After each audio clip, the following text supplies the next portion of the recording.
Welcome back into another episode of Spaceman 2.0 Phoenix Truth Rising Show. Here to help you grow in the knowledge and wisdom of truth, and the truth will set you free. With the best history lesson and spiritual insights on the planet, exposure of the Illuminati's plan of world conquest is the death knell to the New World Order. So in this Phoenix Journal, we will get back on into some of the Sumerian texts, what they say about the photon belt, as well as some deeper and more recent history lessons from the government and what they're doing, what's happened to the Pope back then, and some other things on how they get us to be controlled. They take away our understanding of fission, cold fusion, and we'll get into the three phases of Earth's cleansing: darkness, famine, and Armageddon. And more on space beings, the government, what's going on with politics, Perot, Bush, ADL, hate crime law passed, just like the new one's coming out again. More on the Sumerians. Christ was not a Jew. Excerpts from Pontius Pilate's report. You got the proof right there. 1992, they went into Iraq. Take away the true history of Mesopotamia. They went in and looted all the museums first. We're going to go into this in this book, the Freemasonry and Mark and the Beast, and the oaths the Freemasons take in the first, second, and third degree, with your life being penalty for exposing the secrets. We'll talk more about the Queen of England and how she is German. I should say was, because she did pass away. Who knows?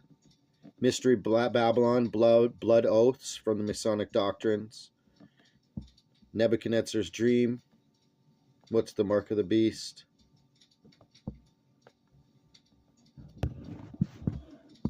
And more from John Coleman.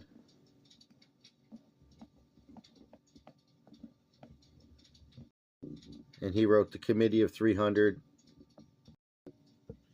And this journal is dedication is to all who would see, hear, and know truth in the light of God of light, all in one within the Creator creation, beyond race, creed, and color.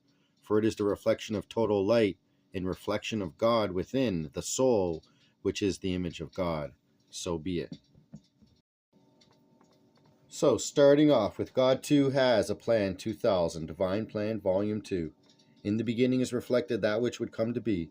Will you come and walk with me? I am but your brother, come to hold the lamp onto thine steps, that you might also find your way home. But it is you who must determine the dwelling place of your choice, for Father has many mansions and many placements, and only you can determine wherein you shall dwell. By Georgius Sears Hatonn, a Phoenix Journal. Introduction, recording number 4, Hatonn, Wednesday, October 28, 1992, 2:32 p.m., year 6, day 73. Did you not know that God Creator has a divine plan for the unfoldment into light? Would he who cherishes you as self allow you no port onto which to enter and find refuge? Ah, but you thought. No, if you perceived there would be no plan by which that of evil would be put down, then you erred in knowledge and must attend better your lessons. You turn from God. God turns not from you, ever. How think you, however, that you can understand and act wisely and clearly upon or within a plan when you are still in ignorance as the babe with experience yet to be unfolded?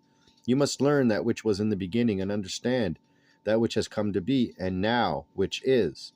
Although it may seem unclear and the doubts beset your way, in your reason you can know that which is by its signs and actions all about you.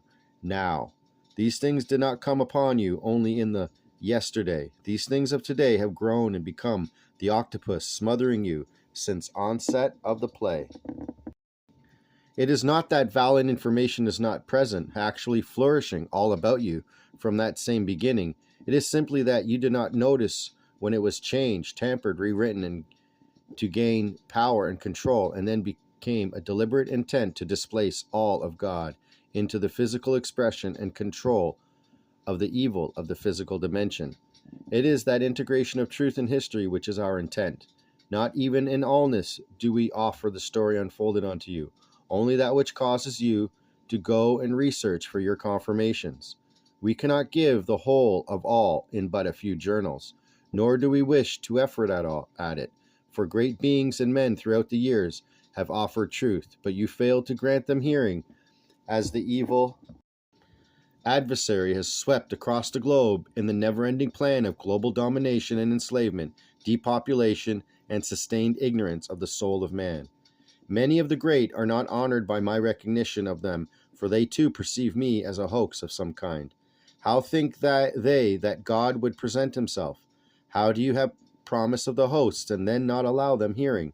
It is fine, for those to whom I give recognition will someday understand and recognize that honor for the infinite greatness which it is. It is a spiritual transition, and therefore it shall be through the path of spiritual expression that you will come into knowing.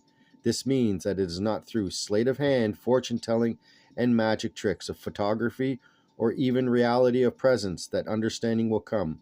First must come the understanding in perception, and then can come the presence in that which you can recognize in your physical expression. This means, therefore, that you must face the truth of who you are, how you got here, where from you came and began to experience in this place. Then meet the beast sent to destroy and stand in godness strength to dissolve this entity of destruction. You are given the tools by which to accomplish the mission, if and when you recognize them. You are also sent the messengers and the leaders through which to find your way. Did you expect them to look strange and wear placards? You would not accept them if they did so. Why do you not use thine reasoning gift of wisdom and stop hiding in the dark corners of enforced ignorance?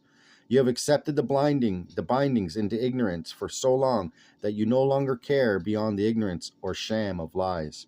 Your personality, in fact, has become so engrossed in trying to get rid of or to exchange many of the things I have given you for other things you thought were better, that of course you could not, and some still cannot even dream, much less acknowledge me or that reflection of your own self as the giver. I only represent the I am, which is also you. My own expression can only be fulfilled by the very acceptance and recognition of me as that reflection through the expression of God Creator in the lighted knowing. Possibly you do not acknowledge me as the giver, or the representative of the giver, as the inner essence and creator of all things in your world and in your life, even of your present attitude towards these things. For you must find in the infinite understanding that I am but a portion, as are you, of that wholeness of source. Both are my doing, just as they are your doing, for they are but the outer phases of the process I am using in the expression of idea of your inner perfection and calling upon it for attention and recognition. This perfection is my perfection, and that of our source gradually unfolding from within you, not mystically as in a fog, but in reality as in progression in the solving of the mysteries. As you more and more realize this, will the true meaning and the use of the things, conditions, and experience I bring be revealed unto you, for you will then begin to glimpse God's idea within, and when you glimpse that idea, will you begin to know me and He who comes with me in my journey within your own. This is when you recognize your real and your own self. Before you can truly know God, however, or the plan of God and understanding, you must learn that all things given you by we of the host and reflection of God are of necessity and perfection of goodness, and that they are for use. They are not simply for the holding and being, but the movement of the thought projection of that which is all, lighted presence of motion and expression and experience.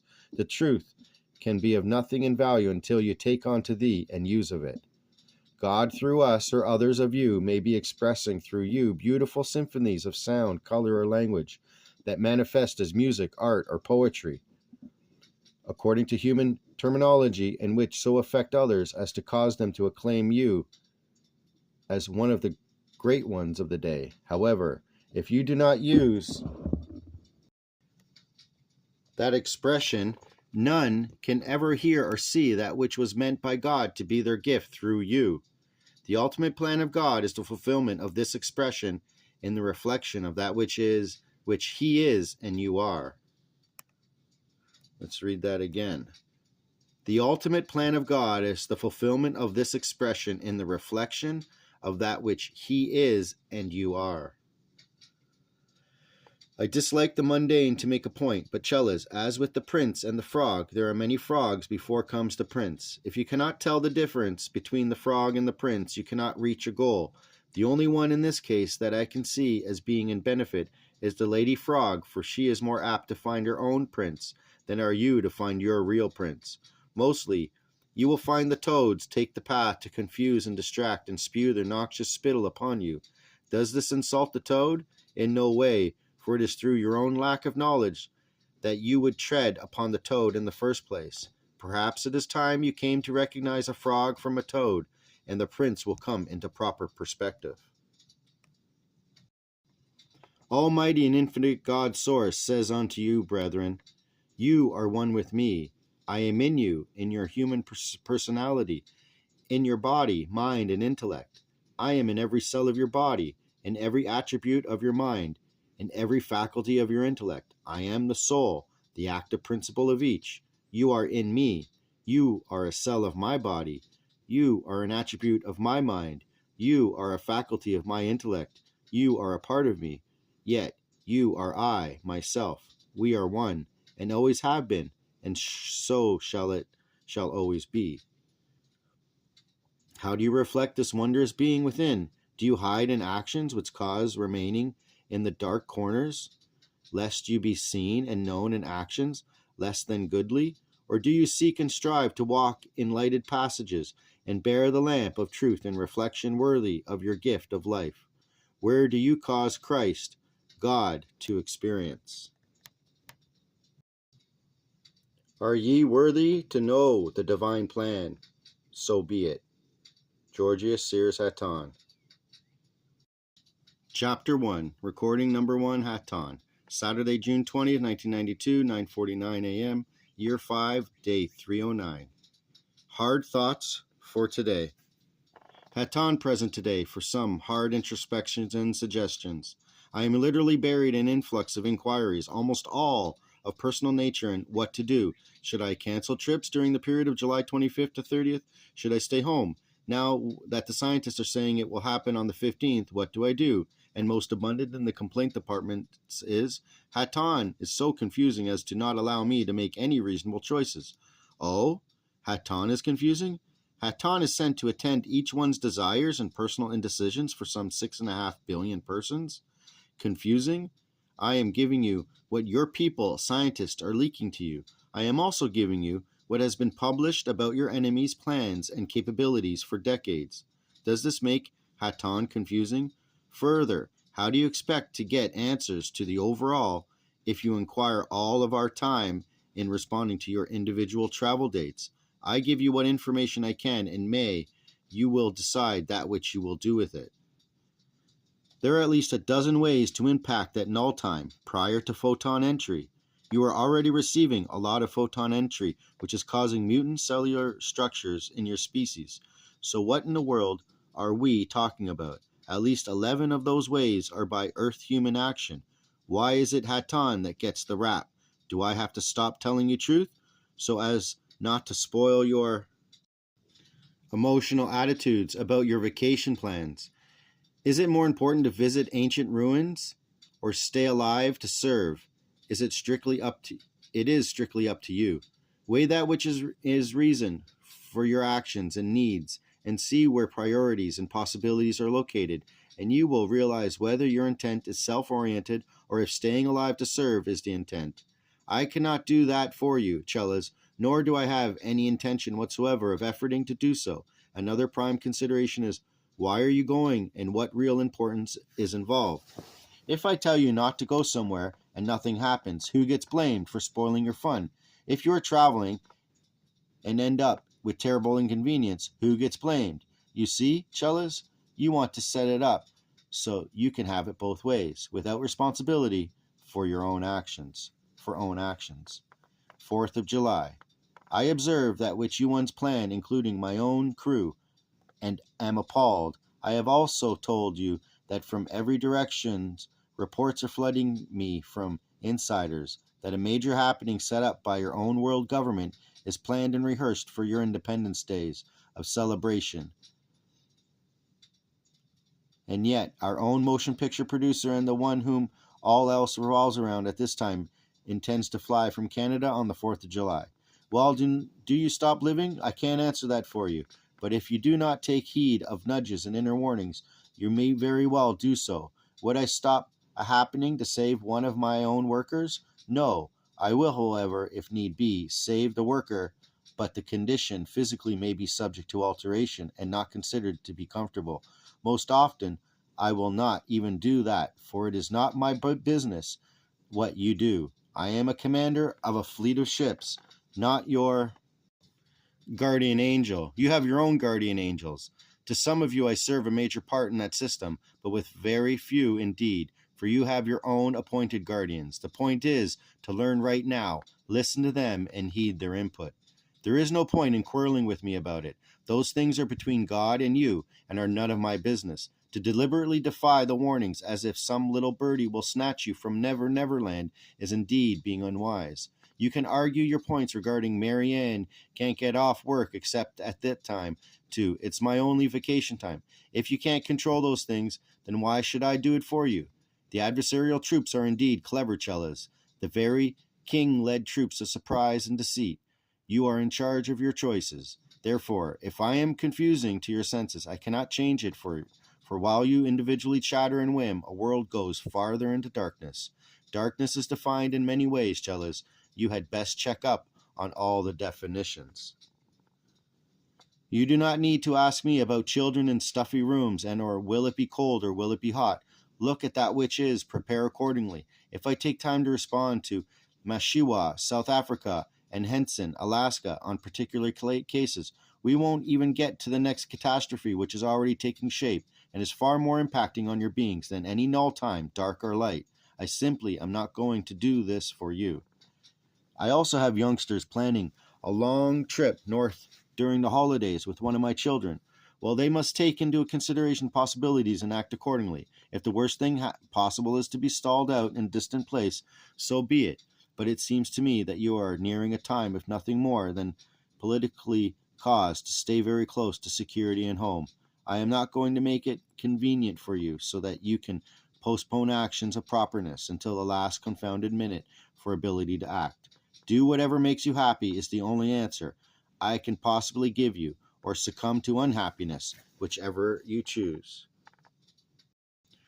What are those troops for? Those bits of military equipment and placement of troops all over the place, especially foreign ones, for exercises, are for the purpose of maintaining order at all costs with shoot-to-kill orders, no matter what takes place, for much will be taking place, be it military, political, or pronounced natural. No, none of it has to be. Even in the natural order, for the natural order would not happen as it is unfolding, and you take so much time on the little tree that you give us no time to point out the trees in the forest. Hurt feelings?